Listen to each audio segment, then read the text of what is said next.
welcome to LOA Today. I'm Walt Thiessen here with Alex King and Daniel Mangana. Today is Tuesday, April the 14th, 2020. It's 4 p.m. New York time, and wherever you are in the world, thanks for joining us for another episode of LOA Today, your daily dose of happy. And I just noticed that my setting just went awry, so we'll have to live with that for a bit because now my background looks really funky. But these things happen. I still haven't figured out the technology on this. I'm an IT guy. I haven't figured out the technology. Go figure. Well, you know what it looks like? Green? What does it look like? I was going to say it looks like you're in space, but you're looking out of the spaceship window. Good explanation. I like that. Thanks. I try. Yeah. Much better than my explanation, which is like the green screen just ended up in the corners. What's going on there?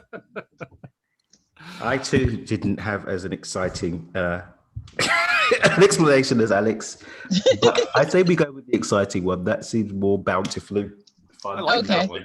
Yeah, I like the idea of looking outside the spaceship, especially now that we're entering an era. People are actually dreaming about going to Mars these days, which is really wild. One of my friends told me he's going to be taking the first rocket to live on the moon in 2024. Yeah. I was like, all right. Well, There's a rocket in 2024. That's what he's saying. He sent me Okay. links and everything. I was like, okay. Could you send me those links? That would be interesting to look at. I got to dig deep into my Instagram, but I will find them for you. Please, I would like to know the statistical probability of my visiting the moon in my lifetime.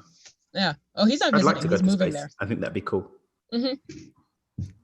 Yeah, I mean, I think it's great. Personally, I'm not going anywhere, but all the No, people I'm are going, staying "Please right Go here." for it, Hey, I'm Okay, all I right guess with that. I'll be streaming from space. That's right. Yeah. The With a internet 3 to 5 connection second probably delay. better. We can live with a 3 to 5 second delay. He'll be closer to the satellite than we are. That's what I was going to say. The satellites I'll be waving at the satellites, transmitting the data to you back on Earth. Coming to you live from outer space. Talk about time zones. He'll be in a different light year. Yeah. How will I know what time it is? Have you ever wondered how so obviously we do our dates and our times around the sun and the moon. Yeah. So on Star Trek, how are they calculating the star date? Like, what's the star date based on? What does the star date mean? Tell me what star date 124968.7 means. Exactly. and on Battlestar Galactica, centons, are they seconds? And seconds, are they based around seconds? I don't watch either of those shows, so I don't know what to tell you. A centon missing sounds out like a with Battlestar 1/100th of a Galactica. minute kind of a thing. I mean, that's what I assume because it's got the word cent in it. So 1/100th would kind of make sense, but I don't know what it is. I think they just made it up because it sounded cool. I think the newer Battlestar Galactica, the remake that they did, was interesting. They did something really different, and I thought it was cool based on anyone who's looked at the alternative ideas for where life on Earth came from. Would find that a very interesting show, the way it turned out in the end. And the old school Battlestar Galactica is just 60s sci-fi, man. Like you can't beat 60s sci-fi. 60s and 70s sci-fi is just cool, especially when they did like the later series where they actually made it to Earth, and then you've got like space technology and stuff on Earth in the 70s that now is like normal technology. Like it's a telecom. It's a really big mobile phone. Like we are in the future. Okay, I'm stopping my geeking. I used to be a Trekkie, and I have to say that one of my favorite scenes from an early Star Trek was where Dr. McCoy ends up on Earth in the 21st, 22nd century, something like that, and is absolutely pulling his hair out over this primitive medicine that they're practicing in that era. Of course, he's from much further in the future, medical position, so to speak. And he ends up in a hospital. And as they're trying, I don't remember what they're trying to do. They're trying to do some sort of thing to rescue somebody and save the Earth or something like that. But at one point, he moves past this woman who's waiting to be treated in the hospital. And she recognizes him as a doctor and says, "Doctor, I can't get any help here." He says, "Well, what's the problem?" She says, "Well, they're trying to get me onto the dialysis, but I can't even get onto the dialysis schedule." And he rolls his eyes, says, "Dialysis, what a primitive culture." Hands her a pill and walks off. She takes the pill, is cured of all of her kidney problems. She's jumping up and down. "Oh, the doctor cured me. The doctor cured me." Is that the one where they came back to Earth to get the whales because they needed the whale song? It might have been that one. Yeah, it might have been that one. Wow. That was a fun one. Yeah, but it was. And then Spock's on the train like Yeah. in New York Long and or whatever. That was a good one. I could watch those again. Probably YouTube. Yeah. Well, No, sure. just get it on Amazon Prime. Yeah, True. Either one. They both work. Amazon Prime. Hey, But Alex, you had be- something sensible to discuss. Yeah, you had an actual topic for us. What was that? Sensible. Other than me living my sci-fi, like the geek Living just out your came out. sci-fi fantasies. The geek just came out quite happily. It's okay. Nerd it up. It's fine. Nerd it up. But yes, today's my subject was dreams. Dreams. Dreams and dreaming and dreamers alike. Dream. Dream. I should have done that. Wow, you're going back to the 50s. I mean, you're really just moving back there. It's amazing. What can I say? I'm an interdimensional being that just moves through time like this. You're good at it too, and you're fast. Yeah. He's quick like a bunny. Last geeky comment about that. Did anyone see the film with Kevin Spacey where he said he was an alien? Yes. And he was in the mental institution. Yep. And they were like, prove it. And then he was like, I'm going to travel faster than the speed of light. He goes, I'm back. Do that again. Okay, I'm back. That was a great movie. Totally underrated. Totally. We'll leave talk of actors that shouldn't be spoken of. Ooh, forgot about that. Yeah. I just remembered. Yeah.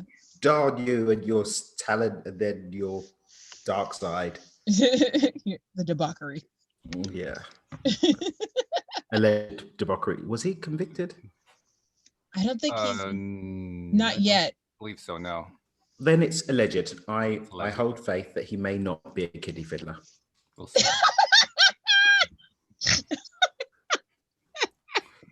I think Alex is going to lose it. I just died. False accusations do happen. They do happen. I know. No, it was the title that killed me. Anyway, on to dreams. I don't think dreams are going to match up to this. I mean, let's talk about dreams. but there must have been something that kicked it off for you. I mean, what made you think about dreams? What brought that up as a topic? It's a good one. Don't get me wrong. Came in a dream. I'm quite on the other scale, but you know, it came in a dream. I was dreaming about what are we going to talk? I always go to bed and I go, what are we going to talk about on Tuesday? And then in my dream, I pictured us having the conversations about dreams as I was dreaming. So, oh my God, I know what you did. You did dream planting. You accidentally did dream planting. Dream incubation, sorry. So there's two things here. One is dream incubation and one is dream planting, dream seeding, which I'm learning about at the moment. Dream seeding, you actually communicate with whatever level of consciousness and invite it to speak through your dreams. And there's a whole process of dream seeding, dream planting, dream seeding, one of the two. Dream incubation is more mental. It's not really going into different levels of consciousness. It's literally talking about the dream consciousness directly. And there's a process I've started practicing where you write a specific worded statement. So you go through a pre-screen process where you literally visualize wiping your mind. So you create this really clean space. Mm-hmm. And then you set the intention that whatever challenge you're dealing with will be that your dreams will communicate with you, the answer. And then you go to sleep and let it go. And then when you get up, you record your dreams and you look for the symbolism that matches to your answer. So you've actually been accidentally dream incubating. So by going to sleep thinking what we're going to have a show about, and then the answer came to you in the dream. Nice. Look at me. I hadn't heard the term, but I've certainly Me heard neither. the process. Numerous I can send times. you the information on the dream incubation. Certainly. Yeah. So it's an email. There's a podcast I stumbled on when I was obsessively looking into the lucid dreaming before. Mm-hmm. And I stumbled on a podcast episode, really cool. I subscribed to the email list of the guy who was doing the dreamy talk. And then, that's part and parcel of the goodness that came across. Linda Armstrong, who does the Friday podcast with me, calls it going to night school. I like it. I have to look at it. Hashtag. In other words, she puts out there what it is. You know, maybe she has something in mind, maybe she doesn't, but she'll put out to her spirit guides or whatever, okay, put me through some night school. Give me some good downloads here. I need some downloads to work with. I'm doing more work with the dream space because as I've been playing with other levels of consciousness, I just find it fascinating how much goodness is available in the dream space. And then from the reality transurfing work that I'm doing at the moment, one of the postulations is that dream experience is actually another level of actual existence. So your conscious, it's like another strand of your consciousness expansively, just like we have our conscious awareness, we have mental bite. There's almost like an astral expression of you that has entire different lifelines that it experiences at the dream level of consciousness. That's why we experience ourselves in different forms, in different skin, in different situations in the dream space. Just as we have alternate lifelines here in our physical life, we have them in our dream lives too. So some really, really, really cool, fun diving around I'm doing with that now, finding the links between the two, common threads, seeing where that pulls in, using it for healing. Really, really cool, fun stuff. Really nice. Cool, fun stuff. So you're putting stuff out that you want to have happen, or are you just kind of open to whatever comes through, or what's your intention? So right now, like I said, I'm Luigis Intention, who's one of the lucid dreaming coaches for the Monroe Institute, who basically, like Robert Monroe, pioneered a lot of this consciousness stuff. My obsession really started after I did a couple of podcasts with him, one for one of my programs and one for my actual podcast I haven't put out yet. But he's just really excited about it. And so I want to dedicate myself to it properly. So I've got it on my to-do list to really dive deep. I want to do like an in-person retreat or something, like spend a week really diving deep on it. But for now, I've got a few practices I'm playing with just to explore the different things of it. Yeah. But I plan to dive deep with it and like go full on lucid dreaming, because you can create visceral effects in your three-dimensional world. Because there's, Dr. Joe has shown through his research things done, and also Bruce Lipton I would actually say Bruce Lipton even more, to be honest, the biology of belief that our biology is deeply affected by what's going on in our mind. And the dream space can have really profound effects on the mental arena. So if you literally consciously go in and change things in your body, for example, in the dream space, it can have a deep rooted shift in the belief system, which can have a follow effect on the body. And that's where you can explain the link between people healing themselves with lucid dreaming and actually experiencing a physical healing, but also the same for manifestation, I think. Very cool. Yeah. It's a fascinating subject in general. I like the idea that you're just kind of exploring it. You don't really have any agenda in mind. No, just not right now. I'm just having fun with it. Have you gotten any cool insights or anything out of it? Yeah, there's been a lot of, even down to, because I think I said to you guys, I'm doing like a deep series of therapy work on NLP, hypnotherapy, and timeline therapy. Okay. And so much unresolved stuff is coming up. Ooh. But I'm seeing even directions on where to work from the dream and from recurring patterns in the dreams. Nice. It's been very, very, very fun. Just watching it, like when you start paying attention to what's coming up in the dreams, make note of it and so on and so forth. And they say, hang on a minute, I've had that same theme has been coming up. So there's one been coming up with me about my high school, like different dreams, but in the same building. Me too. Like, have you had a thought about what it means for you, or you just paid mind to it? I always assume I'm dreaming about certain people from high school because I need to get in contact with them. Okay, well, that's a powerful agreement to subscribe to. Mm-hmm. Yeah. And have you been contacting them? Well, I'm always in contact with them via Facebook. So, but I do check in on them like, hey, you doing all right? You know, I'm not going to say, I had a dream. Are you okay? Like, I'm not going to freak people out, you know? Up until a couple of years ago, I had a little bit of contact with high school friends, but it's interesting. My sister is still like friends with all her best friends from high school. Yep. I didn't really have like friends. I was a bit of I had people that I walked to school with, but they generally kind of just allowed me to walk to school with them. I know the feeling. It's like, I remember there was this one guy, I'm not going to call his name out, but I think he kind of only walked to school with me because otherwise he would have been walking to school by himself. So you got a default friend. I got a default friend, and there was one that I thought was my friend. The time that I was heartbroken is that there's one guy that lived literally. So my road was here. There was a road across, and his was that road there. So, and we'd walked to school like our first year. Once we discovered we lived close to each other, and I thought, oh yeah, he's my best friend. And then he was talking about his best friend, and it wasn't me. Oh. And that's what I was like. Oh, I see. I do not have a friend here. Well, you still have a friend. Just not your best friend, but you can have multiple best friends. I wasn't Oh, buddy. Yeah, I was the person he walked to school with. So I was like, okay, cool. Oh. It was interesting because my sister's best friends with the people she went to school with still to this day. But so we moved to this area in my last year of, I think we call it junior school. I don't know what you call it because it's not quite middle school. Yeah, it's junior high over here. Yeah. So when I was 11, what thing are you when you're 11?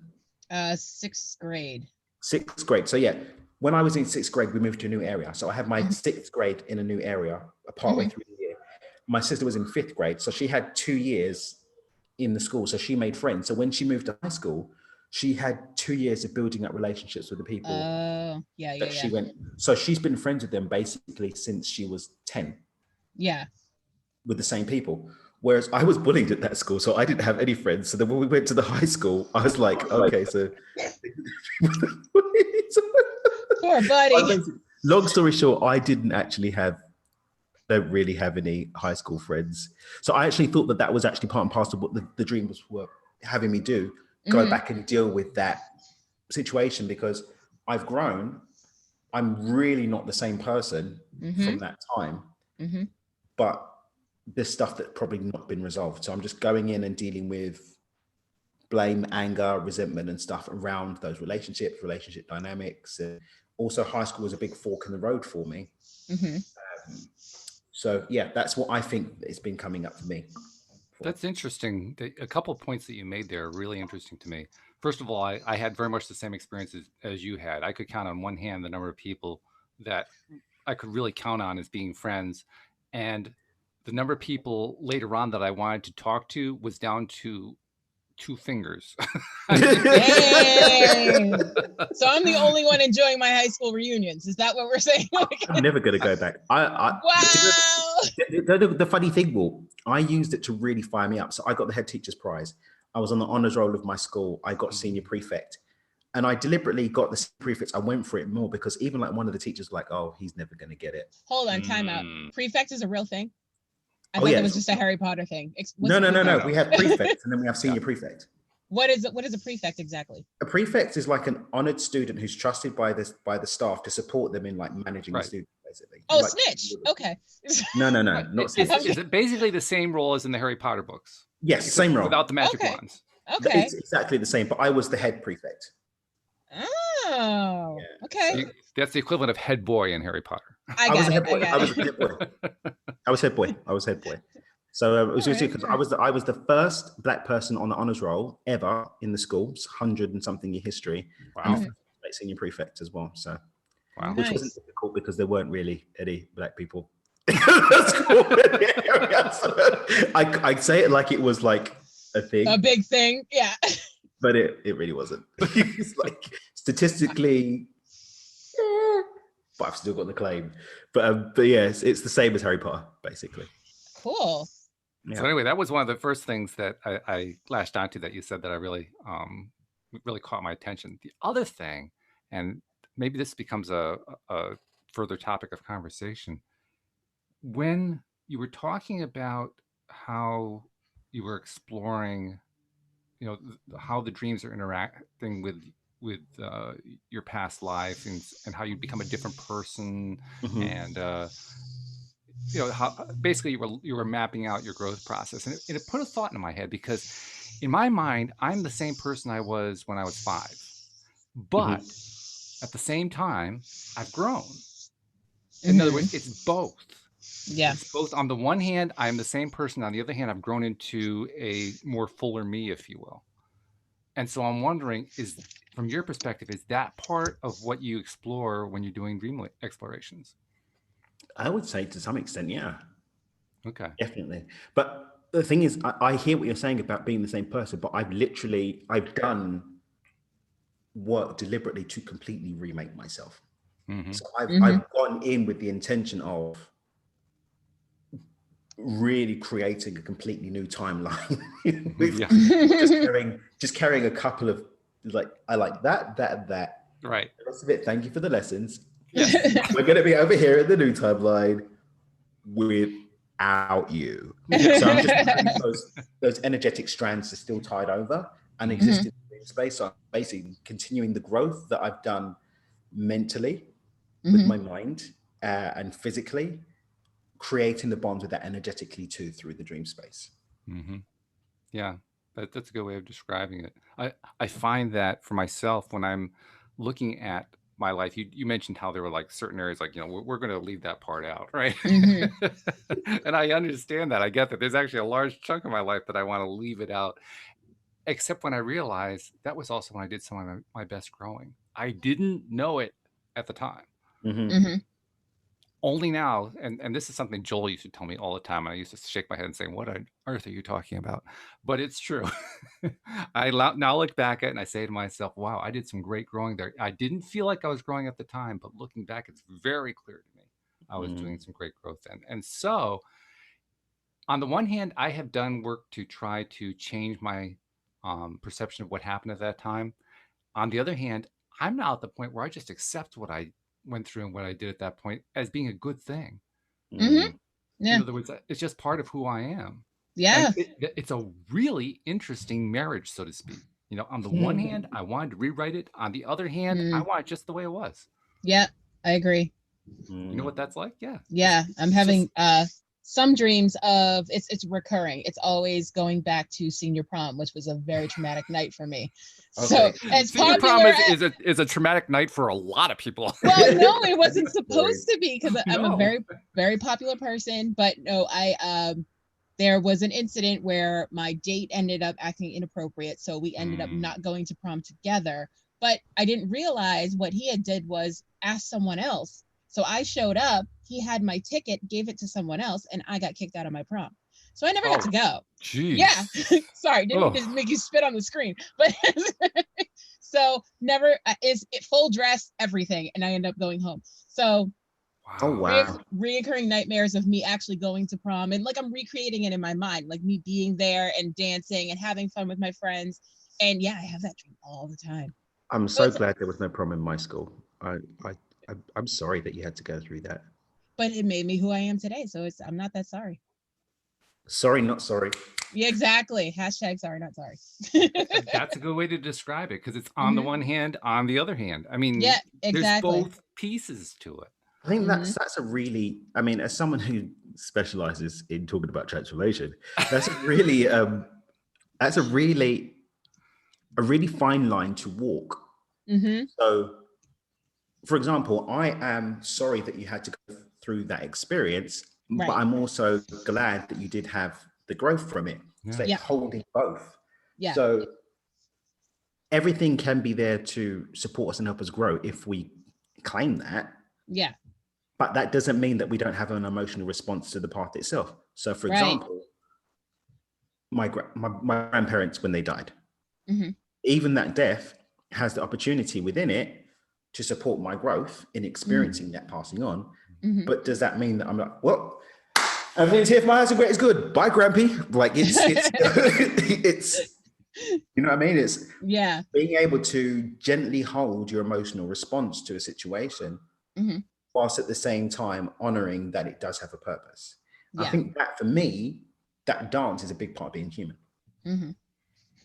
When you said that, it cued something in my mind, not necessarily dream related, although I guess perhaps it does tie into dreams in some way.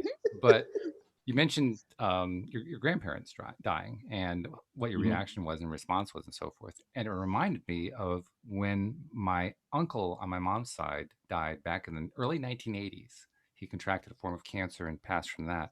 And the reason it's so meaningful now, as I think back on it, is my last conversation with him was by phone. It was within days of his passing. And he had been very much on what at the time we called a health kick. But A what, health kit. yeah, what today we would just call being a conscious creator, being somebody who is into um, focusing on what they want and not on what they don't want, and learning how to heal the body from within and all that kind of stuff. At the time, it was considered nuts, but today we would consider it to be, pretty cool. And my uncle was an adherent to it. And yet I asked him, well, we've got the latest prognosis from you. It's not good. What happened to this thing you were working on? What happened to this thing that you've been telling us about all this time? And in a very tired voice, he said to me, this is the last thing he ever said to me, I'll tell you about it another time. Wow. Yeah. Deep. And that stuck with me. Yeah. I mean, literally talk about dreams. There were times that would come up in my dreams. And I think I kind of used it as a way to kind of discount anything that was related to positive thinking, because I'd taken some positive thinking. I took the Anthony Robbins Unlimited Power course, and I'd done some other stuff like that. But I was also discounting it and saying, well, this stuff doesn't really work. And that would be one of the ways I'd reinforce to myself, well, it doesn't really work. It didn't save my uncle, did it? But now that I look back on it today, I say to myself, he was really onto something. He maybe hadn't learned how to totally integrate it, but he was definitely onto something. So I may have thought it was crazy at the time. Today, I'm grateful to him for having given me that early exposure to it. Now, how did that play out in my dream life? I can't tell you exactly. I don't remember all my dreams anyway. Most of them I just kind of skip. But I do know that at times it has played a role sometimes in, dreams. Often they seem like they don't make any sense. Like, that's the context I'm thinking of. Like, that would pop up. I think, what on earth does that have to do with this other thing that I'm dreaming about? But it would still pop up periodically. And I guess I'm saying this just to point out, I don't really know what dreams mean necessarily. I guess a lot of it has to do with what meaning we attach to them. But for me, the meaning isn't so much in what the dreams are. The meaning is what I got out of it. Yeah. Because what I've gotten out of it is, wow, I have an uncle who was onto this stuff before anybody else. How cool is that? That's the reframe, right? That's the claim of reframe. Well, not even reframe, that is your framing. You've framing. chosen to see this whole situation through the empowered viewpoint of, hey, I've got this point of gratitude. And I think in terms of managing transitions into empowering lifelines for ourselves in our world, a big thing that supports us being able to do that is being able to look at a situation, and whether automatically because we've trained ourselves to do so, or consciously as we're breaking the habit of doing something else, claim the gift in it. And again, that for me, that the dance of being an expansive human is, okay, I am sad. I had a lovely uncle who was there for me. We got on really well, and he passed. However, in his passing, I had this beautiful gift. Yeah. And I can either focus my attention on the part of the experience where he passed, or I can focus my attention on the beauty of the time that we had together and the gift that came to me in that time. And doing that without bypassing, and doing that without suppressing and pushing stuff down, but genuinely accepting the whole situation and claiming that for me is mastery. To some extent. That's a very good definition too. I like that. Definition and description all in one. So now, okay, so Daniel and I have been kind of jumping in on your topic here. How does this affect your thinking about why you brought the topic up in the first place? Have we given you ideas, Alyx? Yes, I actually had a question. Okay. Have either of you had dreams where you're pretty sure that someone who has passed had brought that dream to you? 100% true, yes. My father. Daniel? Yeah, your father? My father, within about 2 months after his passing, because And I wanted him to. What was the dream? We met, I don't know exactly where it was. It was a college campus on a hill, but what college, I have no idea. But it was a college campus on a hill, and we met on the sidewalk next to the campus and had this long conversation. We hugged, we talked, we touched. The touching was more real than anything I've ever experienced in a dream before. And before it, I was in a pretty good place. After it, I was in totally at peace. Everything was just, I mean, it was literally, I missed my dad. I wasn't grieving. I actually did, believe it or not, I did all my grieving before my dad died. Very strange experience. but I did all of my grieving before he died, and it shocked the hell out of me because when he died, I realized I was done. I said, how can that be? I don't understand it. I thought you were supposed to grieve afterward. But Not no, always. I had done mine before. But nevertheless, there was a little piece of me that said, yeah, I just kind of miss talking with my dad. Especially since my dad died from complications due to Parkinson's, which means it affected his mouth, which means he couldn't talk very well the last few months. Oh. And I missed being able to talk with him when he could still talk, when he could think clearly and all that kind of stuff, which was a few years back, you know. And I was just kind of missing that and saying, I really want to have another conversation with my dad. And that's when I had the dream. Yeah. But there's something that comes up from that, Walt, is that you've almost experienced, to some extent, what I would say that grieving is. Grieving is the process of getting from where you are in pain to accepting what is. Yeah. And you got to the space of accepting what is in advance of what was to come. Yeah, just not the normal order. That's all. So, well, who's to say what the normal order is? Well, exactly. Not normal for me anyway. Yeah. So when your father did pass on, you'd already accepted that he's going to pass on, and you'd had the process. You'd gone through the process of coming to terms with what is, because so then you didn't need to go through the process of having to come to terms with what is, because you'd already done that. It's also strange too, because they talk about how there's 5 stages of grieving. I don't remember what they all are, and I did them backwards. I did them out of order entirely. So apparently there's nothing normal about the way I grieve. There's nothing normal about the way I grieve either. I grieve instantly. Instantly? Instantly. Okay. What does that mean? Within 24 hours, I'm like, well, that sucks. It is what it is. I don't grieve at all. Like, because I accept that everybody's going to die. Right. I don't. That's how I feel. I don't even have like the initial kick. I'm like, okay. I'm more feeling bad for other people. Like they're like, oh my God, grandma died. And I'm like, I feel bad that sucks. they don't. I feel bad that they're making a thing out of something that was going to happen anyway. Especially if like someone was ill. It's like, yeah, but we kind of knew that was going to happen. I feel like Larry David. A lot of the time. When it comes to like, people passing, I feel like Larry David. So like my last grandparent to pass was in her 90s. She'd had a really good inning, and everyone's crying, and I'm like, she's 90. She's in her 90s. She's been here a while. She's had some time. She's been ill a little while now. Yeah. At peace. So when it's kids and stuff like that, I'm like, oh, that's a bit, bit of a rough one. But at the same time, we know not the day nor the hour. So yeah. And also, since that's become a lot stronger as well, since I really, really actually genuinely started to believe with alternate timelines and everything happening now, I'm like, so I wonder what meat suit they're in now. Yeah. Facts. So like, well, that was a short run, but the game continues. Moving on. Now, do you find that's an Asperger's trait? Because I feel like it is. I think the ability to, not the emotional response or lack thereof, but the ability to process the fact that everybody's gonna go. It's right. So it's like even when I did this new, well, it's going to be like it's almost a video panel series thing, the trifecta of transformation, with my two friends, That's Nathan and Ayodele.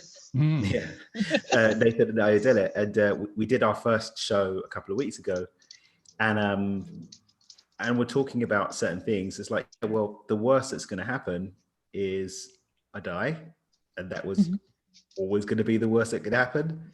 So I don't know why my emotional state around life should change, because the worst that could happen hasn't changed. So I guess I'm going to be okay. It's like, I think that probably is the 1 and 0 binary function of the Asperger's mind in action. Thank you, Asperger's. Thank you. I like I like the way that you guys are describing how it doesn't get through to you in a big way, and I think it's largely true for me too. What really kind of sealed the deal for me was when I heard Abraham Hicks talking about it, because I don't know if you've ever heard them answering questions along this line, but they make fun of death. They do. They, in their own words, they try to be as disrespectful of death as possible because they think that humans take it too seriously. You know, in fact, they won't call it death; they call it croaking, just to be really disrespectful Dang. about it. Oh, And wow. it's appropriate, I think, if you realize what the perspective is telling you. What the perspective is telling you is, it's, again, to use one of their phrases, it's no different from getting up off the stage and leaving the stage. Mm. That's all it really is, Mhm. because we continue. We always will continue. That's Mhm. the nature of being source energy. Source energy doesn't get destroyed. Mhm. Source energy continues. We are source energy, therefore we continue. It's all, you know, it's a direct continuation that goes on and on and on. And according to some psychics, apparently we've chosen to incarnate multiple times. I was told, my wife and I were both told, that we had, I think we had together some 1,300 lifetimes. Those are just the ones together. Dang. Boy, were we busy. I mean, holy. Yeah. I think my first experience with meeting someone that was consciously aware of ongoing loops of relationship was my friend Tom. The first time we met in physical form, we knew each other through Facebook because we're in a group together, and we'd had some exchanges, and he seemed really cool. Then we met in person, and he walks up to me, he goes, "Dan?" I said, "Yeah." He goes, "I'm Tom Crass. Just wanted you to know that you and I have been reincarnating as best friends for the last 5,000 years. Speak to you soon." And walked off. And I was like, sounds legit. And that's what I was like, what does that sound legit? I've never had a conversation of that type ever. And as he said it, I was just like, okay. All right. Cool. That works. And now we've actually had evidence that's come up over time, things that I've been obsessed with. Like, I've got an obsession with Knights Templars, the Crusades, ancient Rome, the Mediterranean. There's certain parts of the world that I feel called to, and I've never discussed this with anyone, and I didn't realize why. And then the first time was when he started talking about certain things. I was like, well, that matches up with the thing I'm obsessed with. And actually, over time, over the last few years, he keeps, and I'm not giving him a checklist, and he couldn't research this anywhere. Things that he speaks about where he's like, I've had clear visions of you and I, best friends, in this situation, in this time, in this situation, or in this time, this part of the world. I'm like, fuck, he's literally ticking everything off the list here. My goodness. And the one that freaked me out the most, I did a matrix reading, a matrix chart reading with my friend Lena.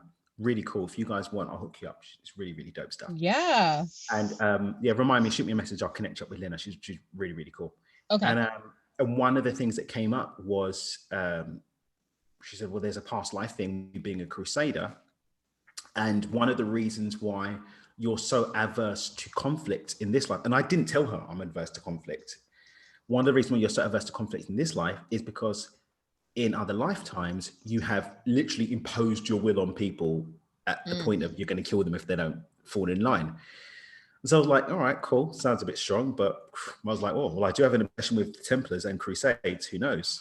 Cool. Even really whack films to do with that. I just love them. Even really, really rubbish movies, I still have to watch them. And then I did a pineal light session, and I had this whole past life scenery of being a crusader. And I just thought, oh, it's probably just following on from the session I had with Lena like a year and a half before, maybe just the residual thought of it. I didn't think much of it. But I said, let me ask Tom.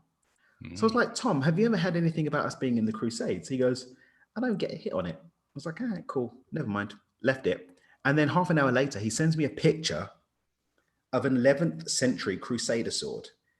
And he goes, I just realized I bought this in Egypt 30 years ago, and it's just been sitting in my loft. I didn't know why, but I just felt called. I was walking through a market and I felt called to buy it. And just now I remembered. And he goes, I guess we probably were. Wow. That's crazy. That's very cool, though. Yeah. Oh, well, I guess then you must have enjoyed the Dan Brown book, Da Vinci Code, because that had a Templar theme to it. Yeah, I'm obsessed with everything to do with anything to do with the cup, Holy Grail, anything to do with Holy Grail. When I watched the film Kingdom of Heaven with Orlando Bloom, I was like, my heart was in this space the entire time, anything to do with that. And then, but I specifically got a really big ping when at the end, what's his name? Jeremy Irons' character says, "Oh, we're going to go to Cyprus and try our luck in Cyprus."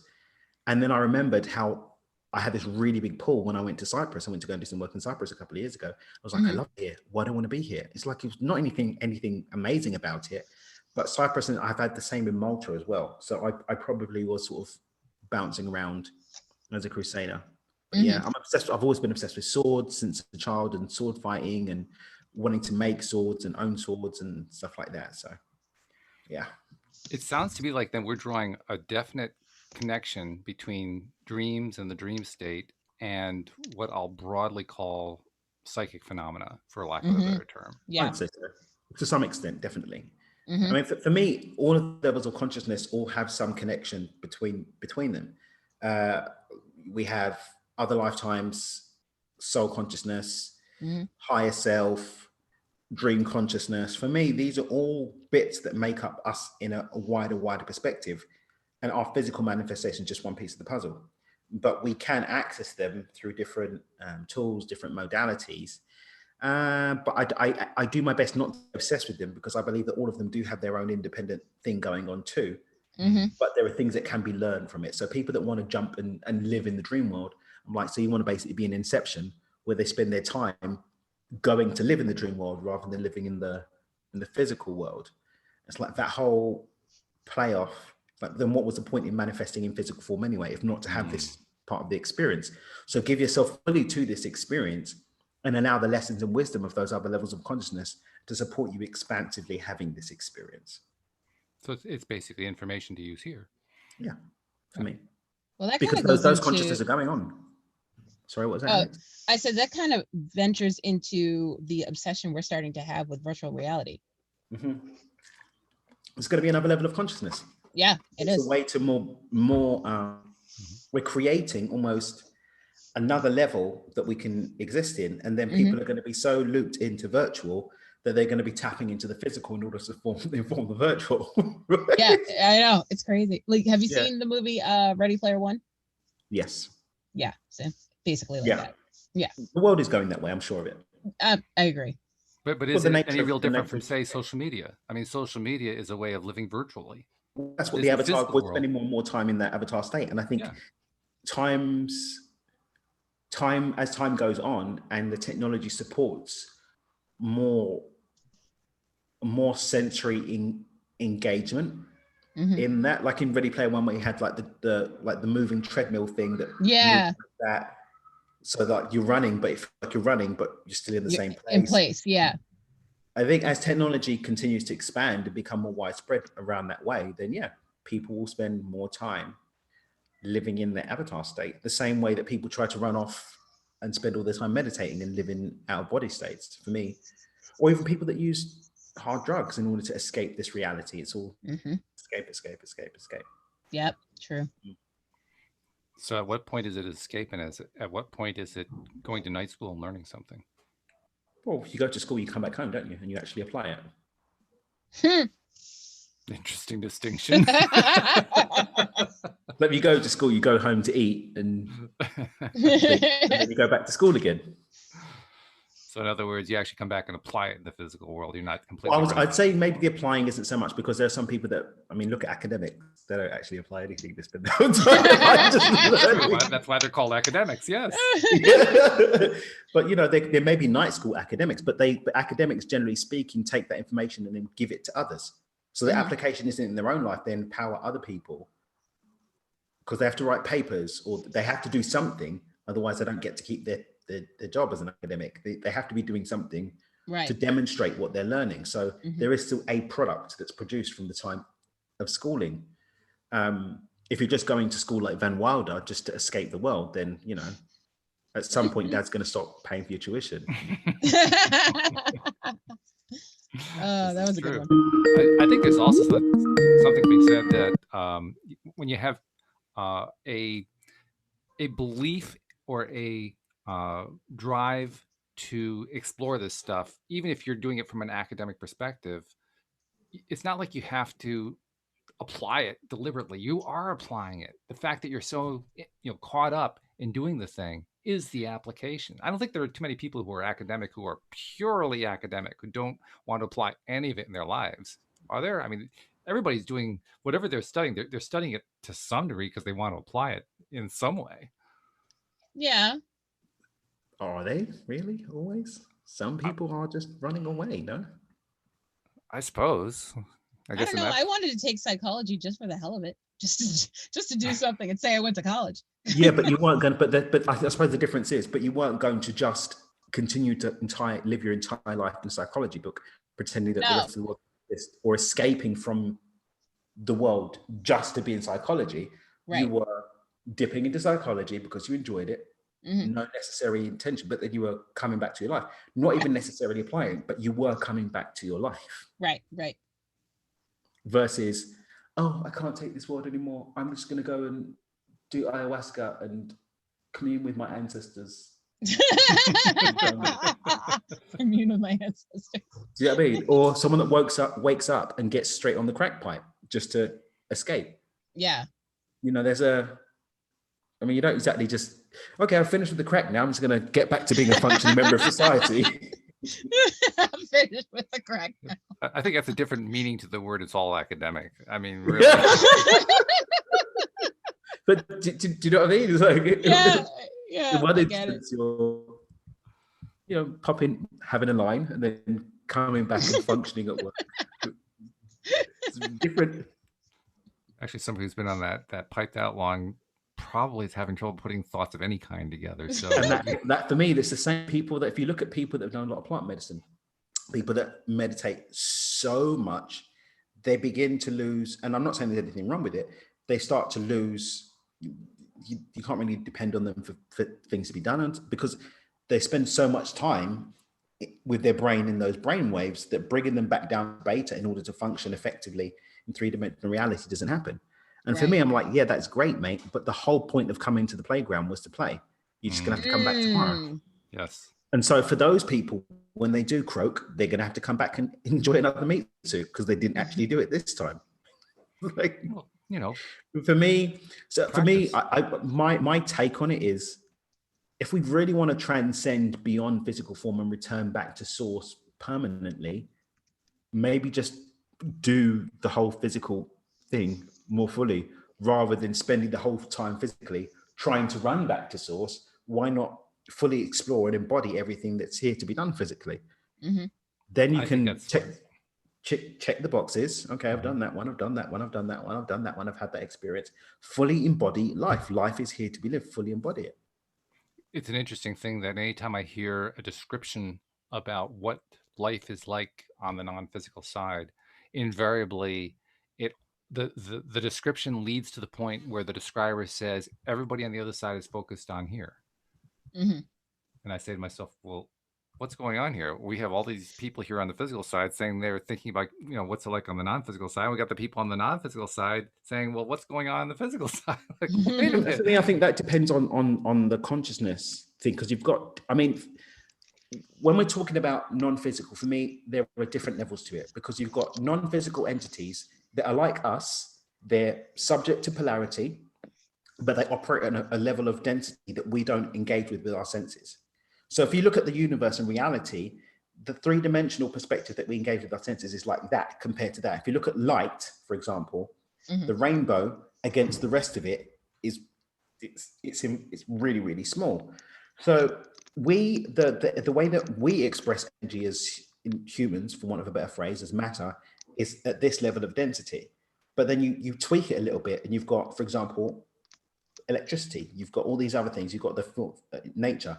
Tweak it a little bit more, and then you've got other things. Now, there are entities, fine experience, personal, physically experience, as well as secondhand experience. They are like us. They are individual egoic entities, but they just don't operate at this level of density. So if we want to start talking about UFOs and extraterrestrials and so on and so forth, that's what we're talking about. They just operate at high density.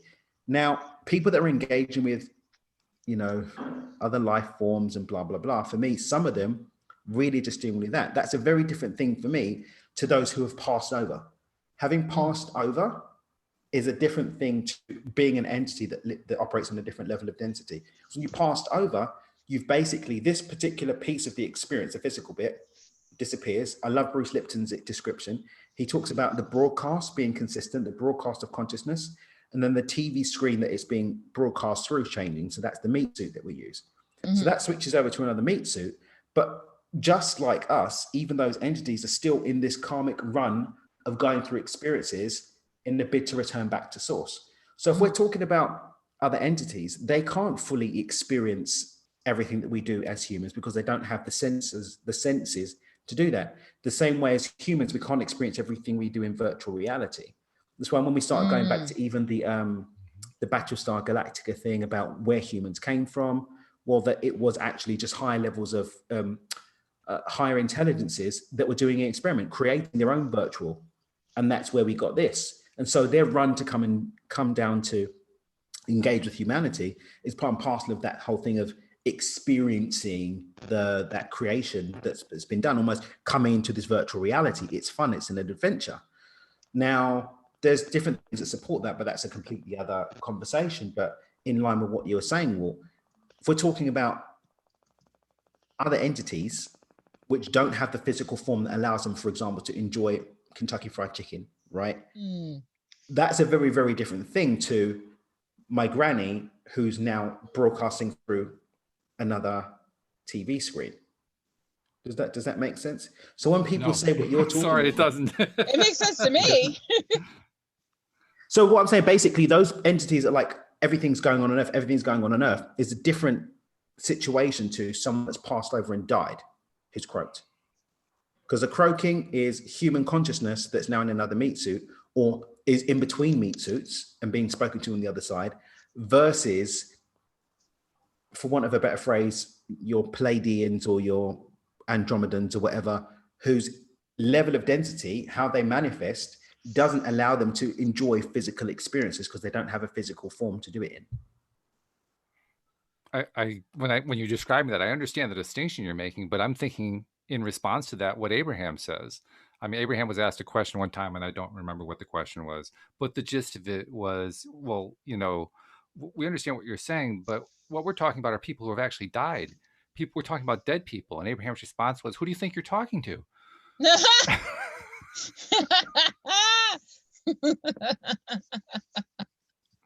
In other words, what makes you think that they're two separate groups? Yeah, but the thing is, once you get beyond the speed of light or beyond physical form, everything's one big clump that's looked at a bit differently. This whole separation idea that we are so obsessed with happens at this level of density though. So when you start getting beyond this story and seeing things in the grander scheme, everything is just energy. There is only one thing that's expressing itself in different ways, but we as humans are so obsessed with this separation that we're even killing other manifestations of the same thing and saying different to you.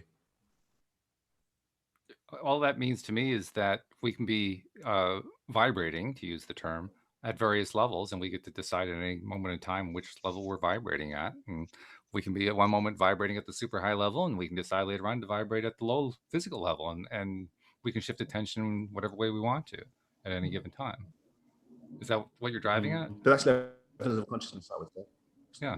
Okay. I would say that's different level of what you're explaining there. For me personally, is the different levels of consciousness, some of which we're more deeply able to embody in physical form and some which we're not. That's why people do practices like meditation in order to get further out of the body, why people do plant medicine and other things to get even further out of the body, because once we are grounded in manifesting in human form, then those anchors here do create more of a resistance to experiencing those other levels.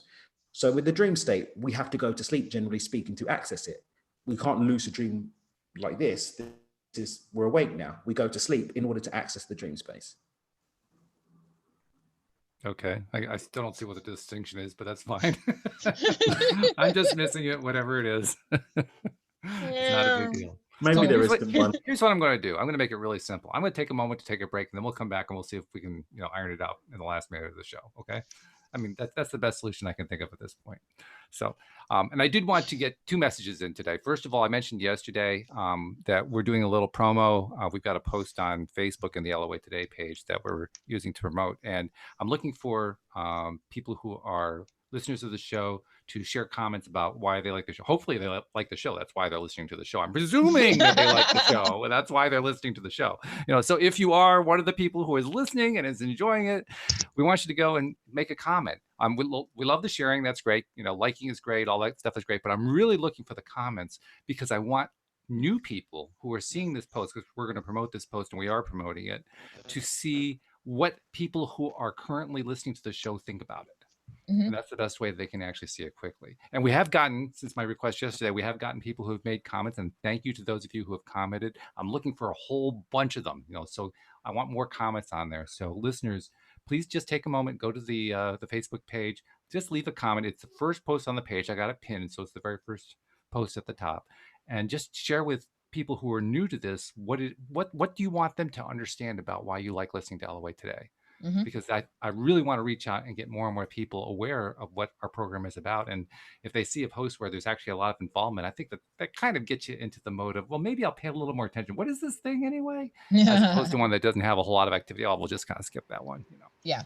So yes, please help us with that. And then secondly, if you're not yet a subscriber, obviously we want to continue that message. Please become a subscriber. Go to the homepage of our website, loatoday.net.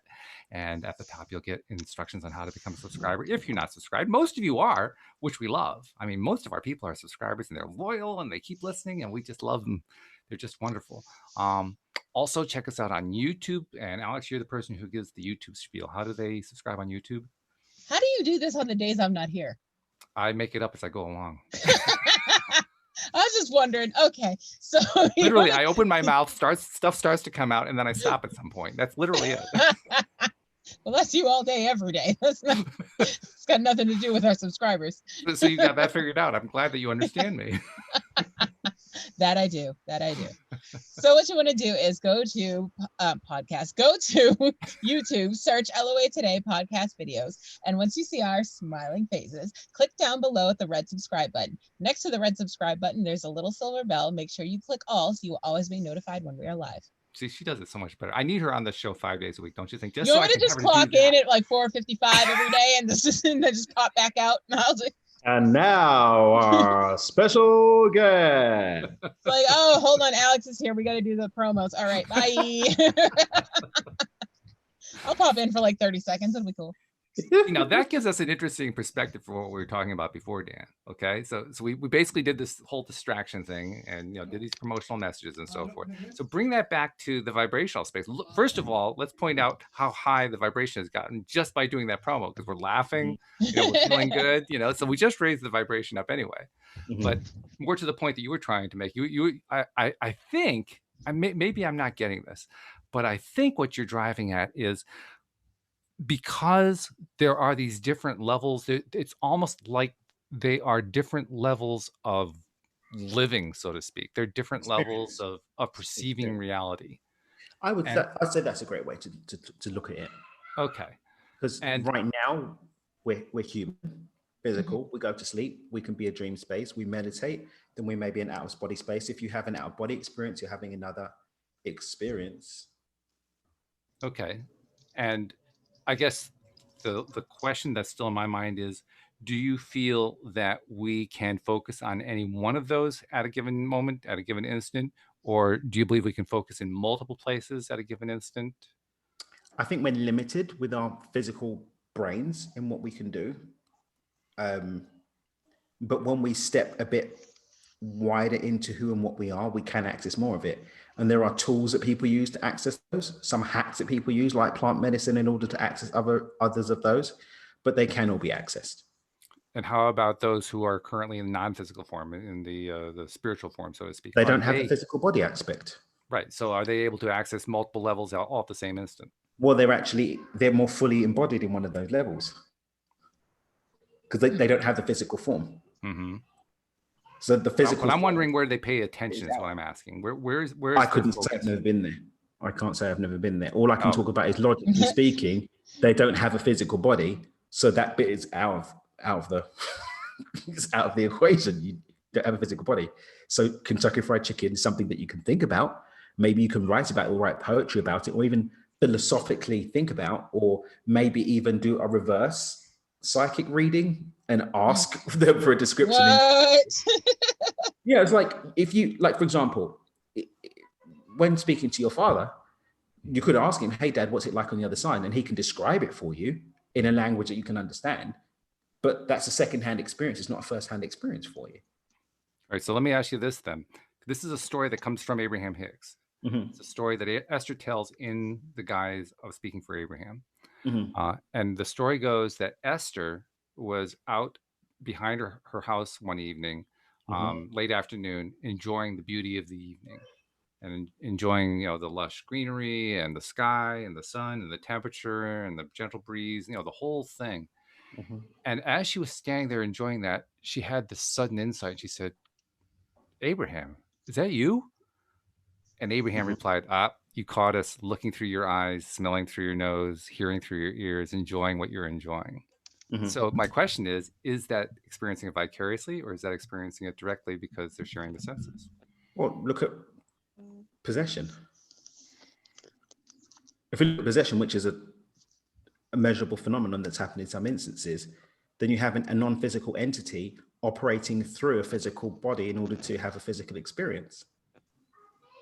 And they would claim that they aren't possessing her; they're just sharing the sense. But it's kind sharing of parallel. senses, possession, it's the same thing. It's just one we've got a darker perspective on, and one we've got a lighter perspective on. But if you look at it at its raw data, what's happening here, what's happening there, it's exactly the same thing. Okay, so to answer the question is it firsthand or is it secondhand? Well, it depends on how you describe possession, because for me, that's possession. By choice and by invitation, but still possession. So is possession firsthand? Is that what you're saying? I don't know how I'd place that, to be honest. Okay. I get stuck at the possession bit, and I've never thought of it really. But now that it's presented to me, I'm like, well, that's possession. Do I call possession firsthand or secondhand? I call it possession. There's a philosophical argument to be had around whether it's firsthand if you're observing it through another consciousness. Well, there's a barrier. Firsthand is you're experiencing it. You're using someone else's senses, but there's still a filter to your experience. Well, since you did a nice little dance round, I'm going to do a nice little dance round too, and say basically it doesn't matter whether it's firsthand or secondhand. The point is they enjoyed it. All right, I like it. That's what it comes down to. They enjoyed it, so enjoy your life is all it really comes down to for me. Mm-hmm. Anyway, good discussion. Good topic, Alyx. Thank you. Dreams and the law of attraction. That was good. Keep dream planting, dream seeding, dream incubating. Keep doing it. All right, I'm just gonna keep dreaming. Just keep dreaming. Include all that in it. Dream on. Okay. And I have this feeling it's going to lead to another cool topic on Thursday. Probably.